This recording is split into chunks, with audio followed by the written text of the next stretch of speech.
নারী টি-টোয়েন্টি বিশ্বকাপ, বাংলাদেশের দুর্দান্ত জয়। নারী টি-টোয়েন্টি বিশ্বকাপে নিজেদের প্রথম ম্যাচেই নেদারল্যান্ডসকে হারিয়ে এক অবিশ্বাস্য চমৎকার জয় তুলে নিয়েছে বাংলাদেশ নারী ক্রিকেট দল।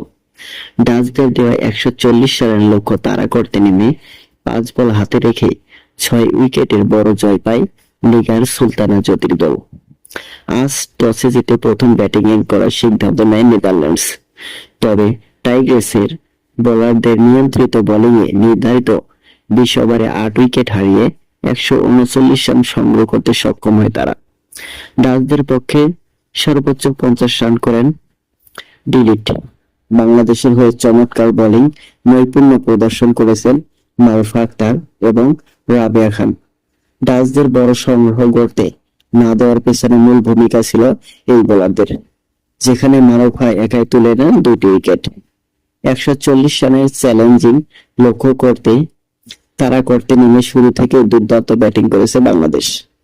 ওপেনার জোয়াইরা ফেরদৌসের বিধ্বংসী 50 ম্যাচে নিয়ন্ত্রিত পুরোপুরি বাংলাদেশের হাতে নিয়ে আসে।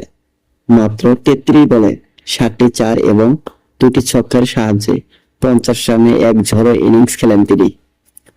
তাকে যোগ্য সঙ্গ দেয় শারমিন আক্তার, যিনি খেললেন 37 রানের অনন্ত দায়িত্বশীল একটি ইনিংস।